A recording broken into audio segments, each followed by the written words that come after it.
What's going on, everybody? Welcome to the Points Per podcast. My name's Eric. That's my co host, Will. And today we're talking about the NFL Combine. We're talking winners and losers, players whose stock is up, players whose stock is down after their performance from this weekend. We'll probably talk a little bit about the Combine itself and how important it is in terms of your evaluation of these players, how much you should actually weigh it. And then at the end of the video, we're going to get into just kind of an overall discussion of this 2026 class since it has been a minute since we've dove into them specifically. But I'm excited to get into this one. Will, how you feeling today? Are you ready to talk about it? Absolutely, man. I'm feeling good. It's always fun with the NFL Combine because it's where we get to find out who's actually, a good player or who's just really good at running in tights. So this weekend is just another metric that we can use, not something to completely say this person's the guy, but just another tool in the toolbox ready to look at. Absolutely. So let's dive right in. We can pull up NFL.com with some of the combine performances. I feel like the best place to start is probably with the guys who went off first. The tight ends really kind of shocked me in terms of just how athletic they were this weekend. We'll start with Kenyon Sadiq, one of the best tight end combine performances of all time. What were your takeaways from what you saw from him this weekend? Now, my takeaways is like you said, he was one of the most athletic tight ends we've seen go through testing. In terms of the 40-yard dash time, 4.39 was absolutely ridiculous. And it's one of those ones where you look at the production score, like you see right here, it's an 80, so it's not the best in the world. But at the same time, when you pair that with how athletic this guy is and the potential that gives him, it just makes him such a great prospect. Yeah, I completely agree. Take a look at his RAS score as well, up in the 9.5 range. For the tight end position specifically, I think these athleticism scores might be the most important of any position group. And so seeing him like absolutely crush the combine was really important. In terms of production, you mentioned, we can go back to his production score. Not quite as impressive as the tight end group that we saw last year. Like even like a Harold Fannin, or obviously a Harold Fannin, he was one of the most productive tight ends of all time. He still doesn't quite stack up just overall from his entire prospect profile to a guy like Fannin, which is, I guess, a little bit disappointing and maybe reflective of what we're getting into with this class, considering Fannin was like a third round rookie pick and Sadiq is certainly going to be a first rounder. But obviously, destroyed the combine in a level that's Fannin didn't even get close to. And I want to also show the Spork scores. This is the running backs. Ryan Heath did an article about the Spork scores, which are also very predictive in terms of tight end success in fantasy.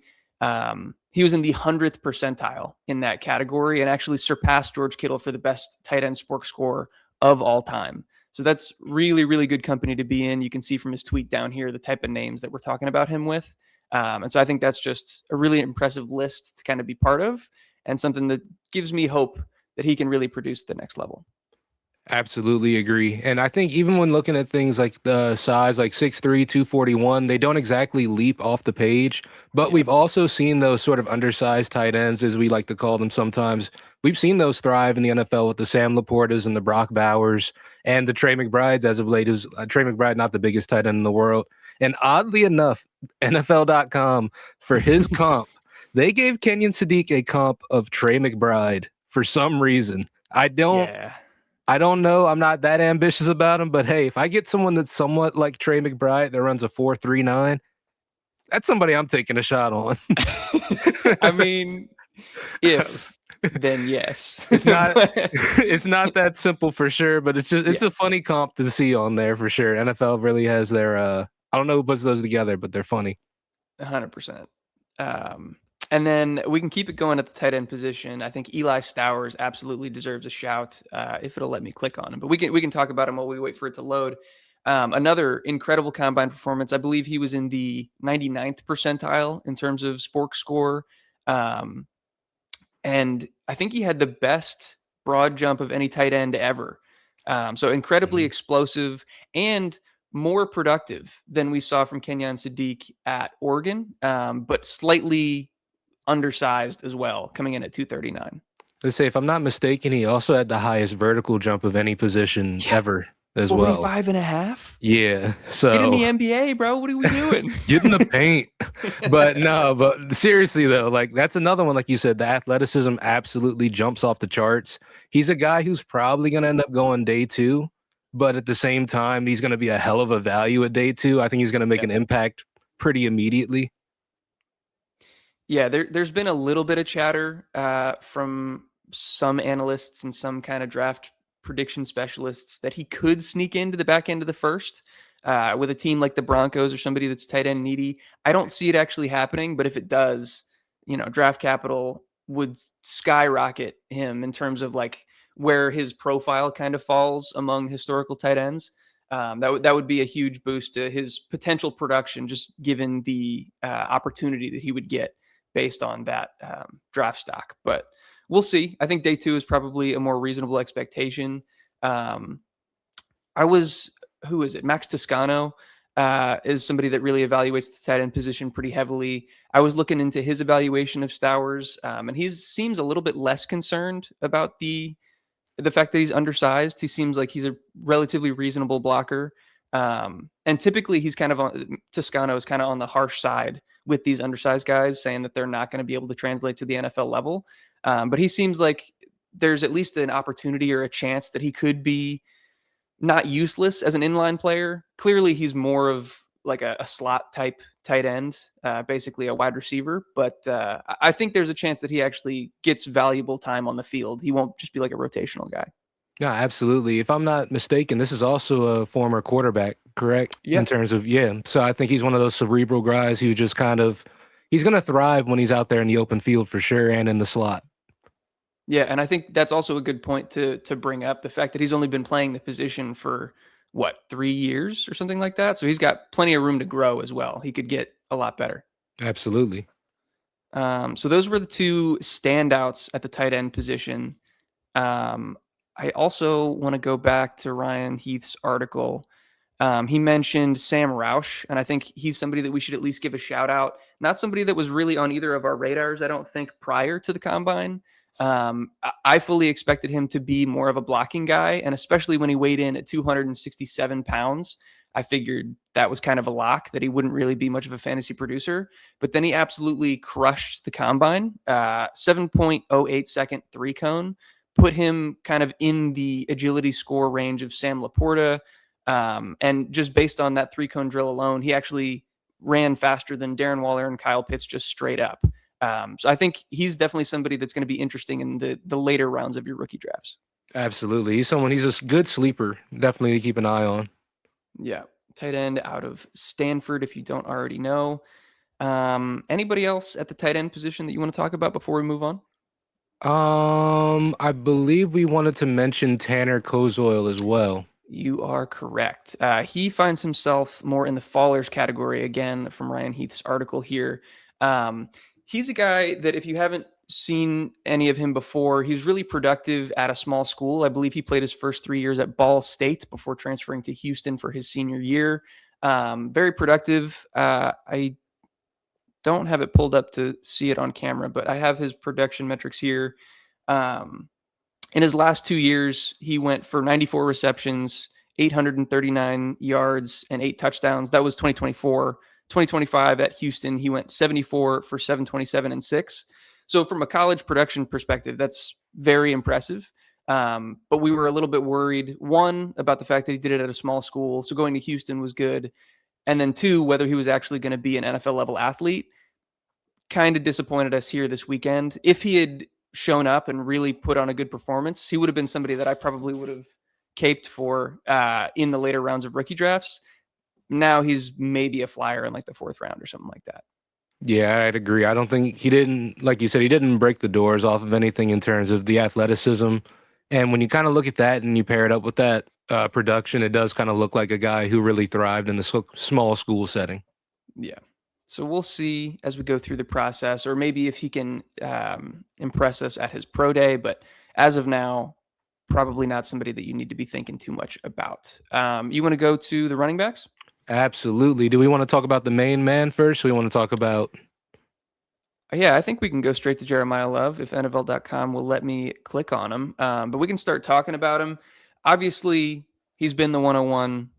That's not changing. Obviously he's solidified, but he's even more solidified now based on this performance. What did you think of what he put on tape this weekend? No, it's one of those like you see the measurements and you're like 6 foot 212. He measured in exactly how you want him to. And then when he ran the 40-yard dash, I had to take a double take at my phone because I was expecting him to run like mid 4.4s, maybe even low 4.4s.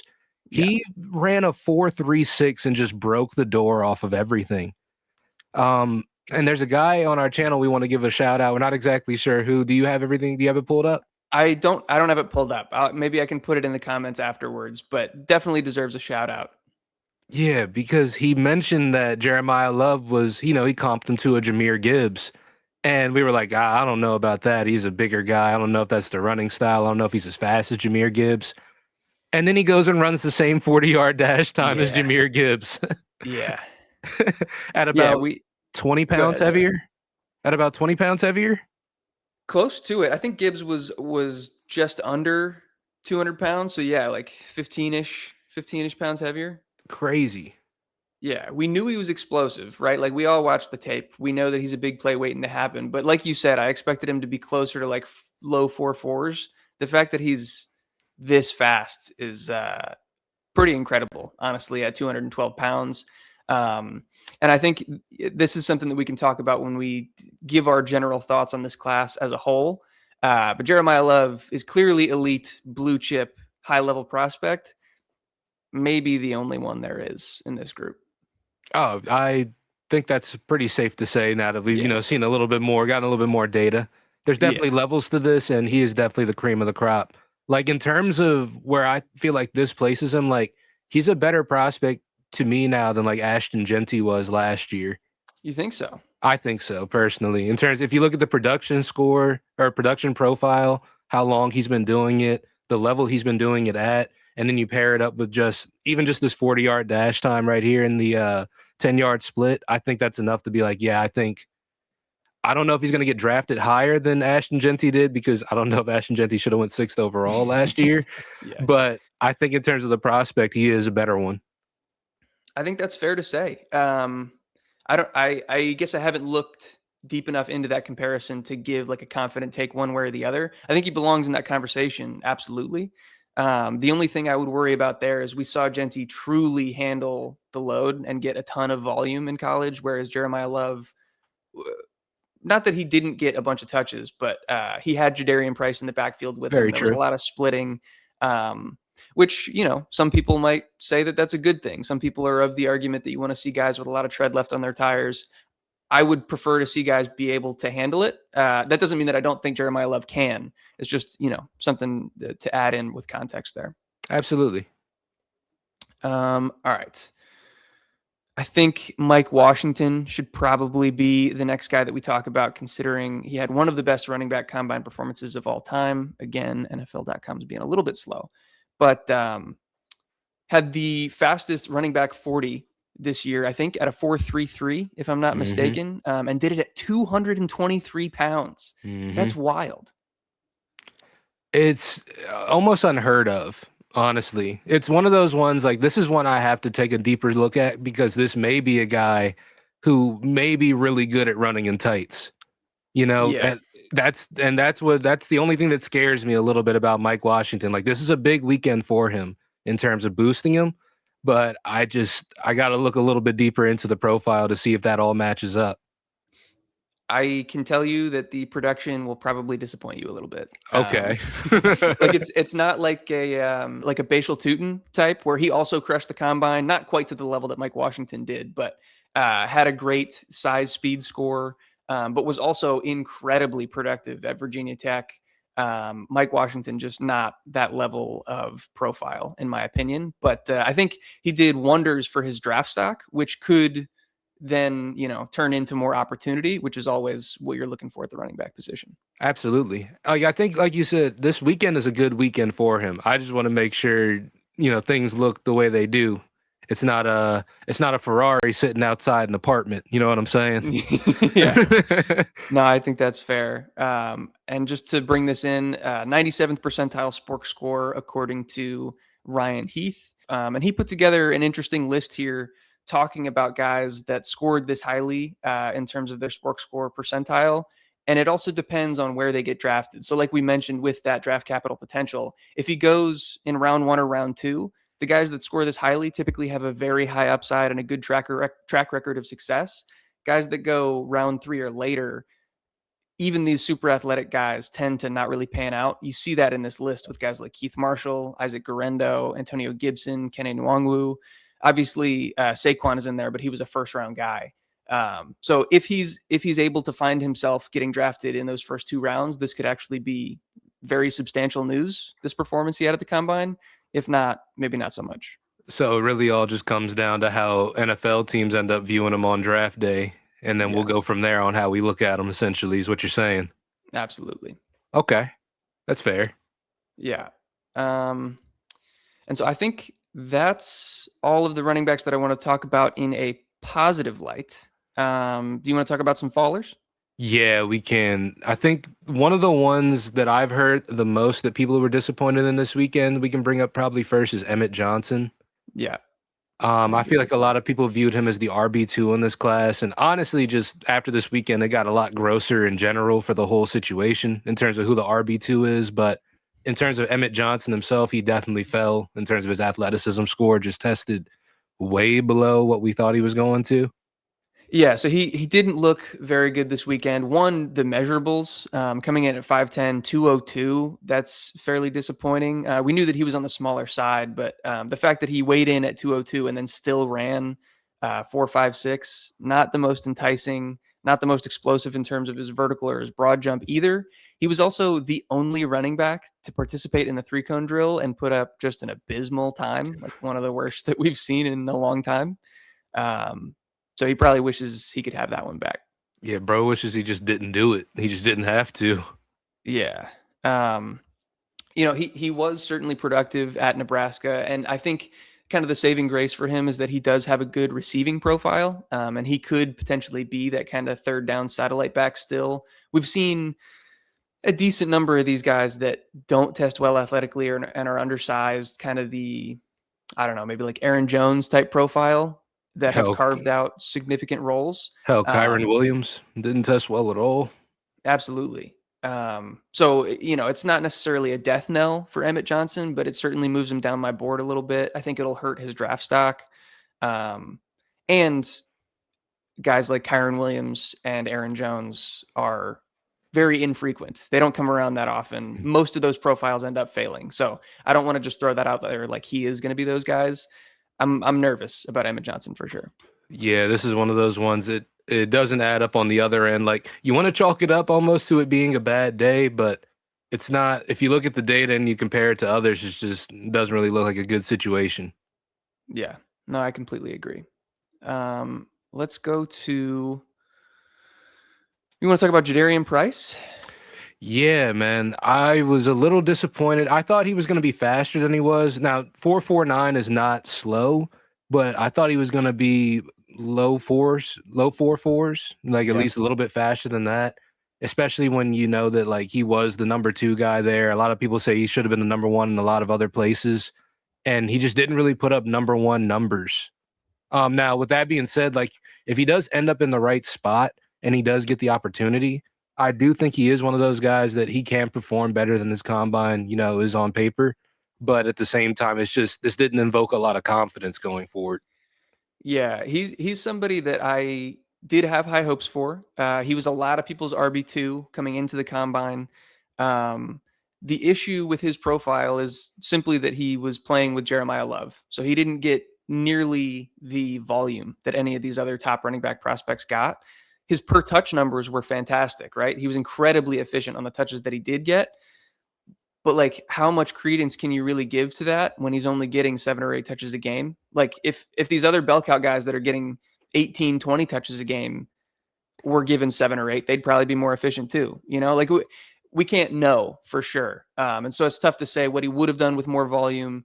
Really what I'm trying to get at here is that he needed to crush everything else so that I could kind of excuse that lack of volume. And so the fact that he came in at 203 and ran basically a 4.5 certainly didn't crush it. I think if you look at Ryan Heath's article, he Yeah, right around the 50th percentile in terms of SPORT score. So not a very exciting group to be in. His speed score under 100, and he has this kind of list here talking about the fantasy points scored for players above or below a 105 in terms of speed score being pretty drastic. Again, that whether that's like an arbitrary cutoff or not, who knows? I'm a big fan of Ryan Heath, so I'm going to lean towards the side that it's not necessarily arbitrary, but um, concerning athletic performance, not exactly what we wanted to see this weekend. Yeah, definitely does not invoke confidence in him being the RB2. Again, like you said, just muddies the situation even more as to who is the number 2 guy in this class. And that's, yeah, it's tough to say because not that many running backs impressed us. Jonah Coleman would have been the other guy probably in consideration, I guess, and Emmett Johnson, but we talked about him disappointing. But Jonah Coleman didn't test at all. So we didn't really have anything to go off of from him this weekend. And then the last running back I wanted to touch on is going to be Demond Claiborne out of Wake Forest. Once this comes up, we can pull it up. But he ran a great time in the 40. I believe he was in the 4.3s. The issue for me was the measurables. I believe he came in at only 188 pounds. So we're talking like Devon Achane territory of size, and a guy that just didn't produce nearly at that level, didn't impress me nearly as much on tape. So that's not a comp that I'm really willing to make. What were your thoughts here? Nah, it's just like you said, the measurables are kind of crazy because he's like the same size I was senior year of high school. And some would say I was not NFL ready. So I got to kind of share that same sentiment with Demond Claiborne here. Yeah. Now, I don't want to say put too much on him. He did run a 4.37, but it's like one of those situations where you would hope he would be that fast if he's going to come in at that small as well. Absolutely. So he's one of those guys. I think he's going to end up making more of an impact, maybe in special teams and stuff like that. But in terms of having him as a bell cow running back, that's just never going to be the situation. No. Yeah, I completely agree. His split wasn't even that good either. The broad jump shows that he wasn't in that kind of like upper echelon of explosive athletes. Yeah, this is one, again, there's so many athletes that are coming to the combine now and opting out of testing, which is probably proving to be like a relatively prudent move. I guess, putting a 4.37 out there for people is probably pretty important, but letting them know that you're also just not running back size, it's a tough look. It's a tough cookie to swallow. Yeah. Okay. Anybody else that we didn't talk about already that you want to put out there? Nobody else from the running back class in particular. Yeah, we can move to the next position group. Yeah, there's not too many to talk about in the other groups. Fernando Mendoza, or did you have something? I mean, yeah, we're talking individuals. Let's we can go. You're good.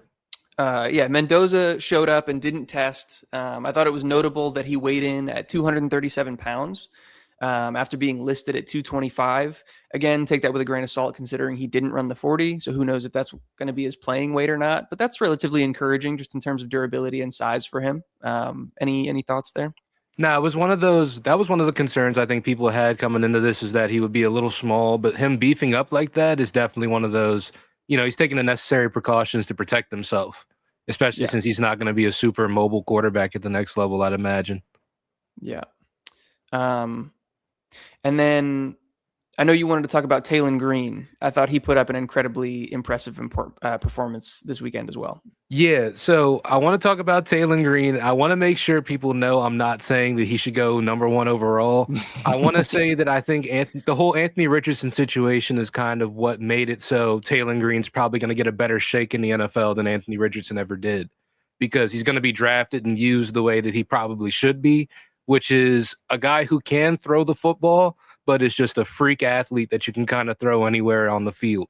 So if he ends up with the right team that prioritizes him in the right ways, he could be an interesting weapon for a lot of guys, like a Taysom Hill 2.0.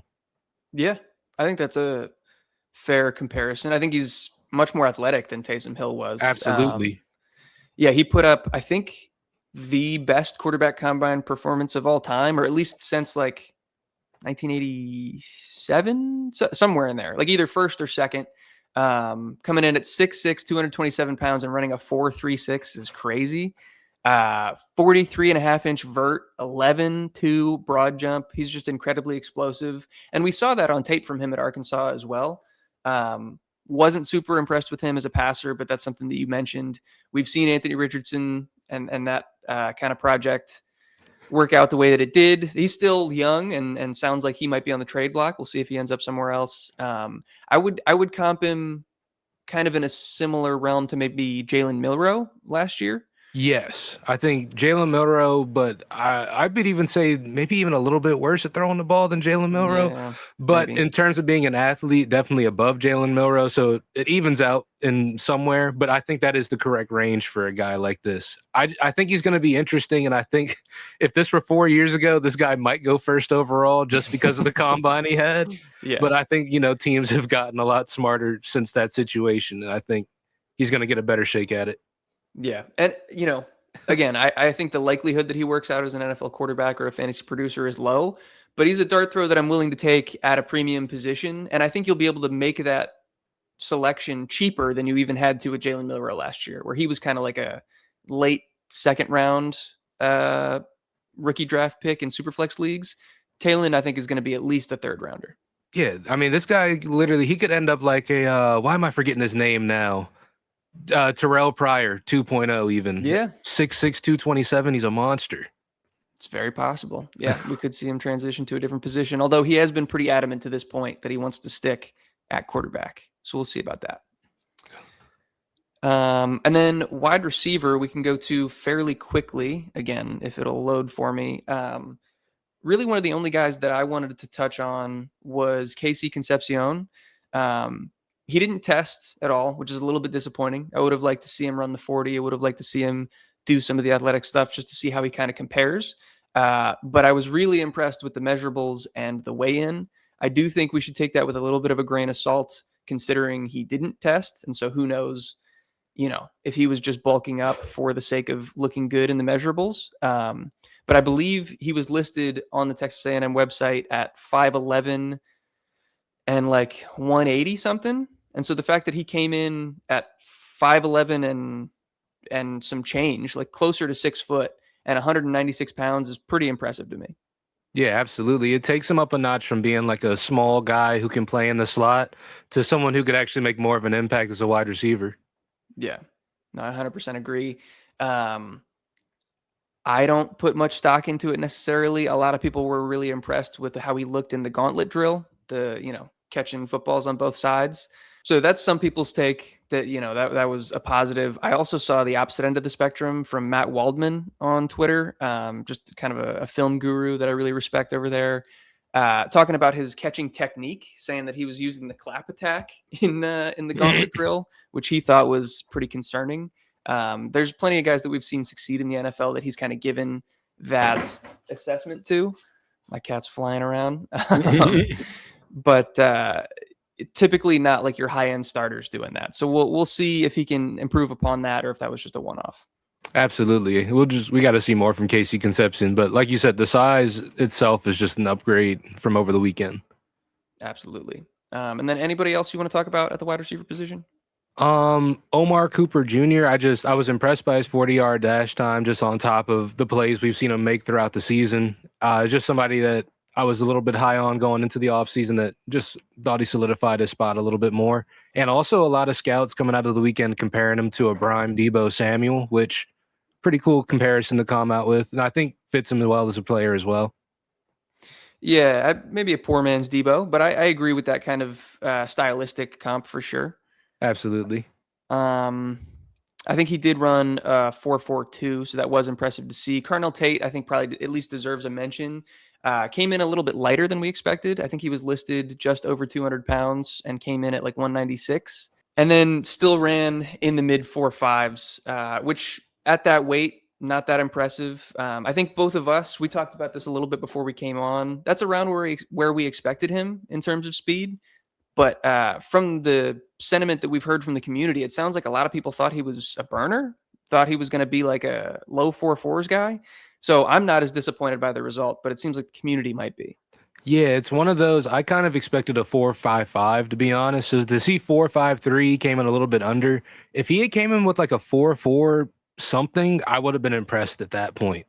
But I feel like him coming out of 4.53, he's still a strider. He's still the same player we thought he was. It's just maybe his speed didn't fit the profile you thought it did. But I never really thought he was a fast twitch guy in the first place. Yeah, in the same boat for sure. But yeah, I think that's everybody that I wanted to talk about individually in terms of their performance at the combine. Did we miss anybody? Yeah, I think that's gonna round out the list, to be honest with you. Okay. And just all in all, like it was some good performances from the guys that we expected to see some good stuff from. So all in all, like it was a good weekend. But I do want to stress about this class too before we get out of here. This class is a little crazy, right? Crazy Like, bad. yeah, yeah. Yeah. It's like there are some blue chip guys in here. Like I love Carnell Tate, we love Jeremiah Love, obviously, but when it comes to just his class as a whole, the combine was cool and it's a tool that we can use, but I just don't know how much this really adds to everything. Not much, honestly. Yeah, I think so. That was part of the intro that we wanted to talk about is like how much should we weigh combine performance in terms of what that means for these players' stocks, whether that be in the NFL draft or in your rookie drafts. I think at the tight end position, which we touched on at the top, the athleticism scores matter the most for that position than anybody else. And so I think that was fantastic to see the top two prospects at tight end perform as well as they did. Wide receiver athleticism is like negatively correlated to fantasy production. So who cares what they look like athletically, basically, just as long as they're kind of above a certain threshold. Um, Running backs, obviously, you want to see them have a good size speed score, which we didn't get from a lot of this class. And then quarterbacks, it's kind of who knows. So yeah, I do think we should also talk about just quick general thoughts on 2026, which, as we alluded to, it's even worse than I thought, man. Like the tight end position, probably the only really interesting group to me. I think if you don't have the 101, your rookie pick is worth a lot less than it has been in maybe any year in recent history. This wide receiver class is probably the worst group that I've evaluated since I've started really paying attention. I have my wide receiver model that goes back to 2019. The only class that's even remotely close in terms of being this disappointing was 2023. But the depth in that class was way better. That was the Puka, Tank Dell, like guys that kind of showed up from closer to the bottom of the group that panned out. Rashee Rice was in that group as well. But just from a high end perspective, I like Carnell Tate, I like Makai Lemon, Jordan Tyson, guys like that, but they're just not in the same tier as really any previous years. Yeah, I agree. This is once you get past the 101, it's a steep drop off, I feel like. Yeah. And then after massive. that, yeah. And after the 104, I don't even want to talk about how steep of a drop off it is. I don't know what's going on after that. But yeah, I think I agree with you. Like maybe I'd extend it out to like the 106 ish. Like once you get past the tight ends, pretty yeah, much, like and maybe Fernando Mendoza, like the 106, 107 range. exactly. Like Jeremiah Love, the three receivers, Sadiq and Mendoza. And even Mendoza, man, I think he's worth talking about. Like I like Mendoza, but just from like a fantasy profile, what he could mean upside wise in fantasy, I don't see a lot of exciting upside potential there. I could be wrong about that, but like Mendoza at the 104 to 106, or would you rather trade for Jared Goff with like the 107 or later? At that point, I'd rather have the guy who's been in the NFL doing it with the high powered offense. Yeah, same. And like pretty easily, honestly. Yeah. So it all around pretty disappointing. I do think that the same trend that we see year after year of these rookie picks gaining in value as we get closer to the NFL draft and as we get through weekends like this with the combine, like people are talking about it. People are excited about it. This happens every year. So if you're in position to trade away some of these picks, I think this is kind of the time of year to start doing it. They're reaching peak value. Yeah. Do you have any kind of strategy suggestions in that realm? Like you said, I think like you kind of alluded to, if you can trade a guy like a Fernando Mendoza, one of those higher round picks for a guy who's already doing it, this is probably the year to do it. Unless you have the 101 and you're getting Jeremiah Love, who's probably going to go to a great situation. I don't know if I'd take the chance on really anybody else, unless it's one of your guys and that's how you play fantasy and you just want to go out there and get your guy and have him on your team. Go for it. I'm not going to tell you that's the wrong way to play. Have fun. But I think that if there's any year to be out on first round picks, it's this one. Yeah, I 100% would even agree. try And to trade for future value in first rounders if you could. exactly what I was going to get into. If you're in a longer term rebuild, if you're not ready to compete, right away this year, trade these 2026 first for 2027 first. That's something that we've been preaching for over a year now. We've known Yeah. that this 2027 class was going to be historic, and that this class wasn't shaping out that great. But yeah, I think that probably does it. Anything else you want to talk about before we round this thing out? No, I think that that'll round it out right there. All right, perfect. So if you stuck with us all the way till the end, we really, really do appreciate you. If you enjoyed the content, please do leave a like on it.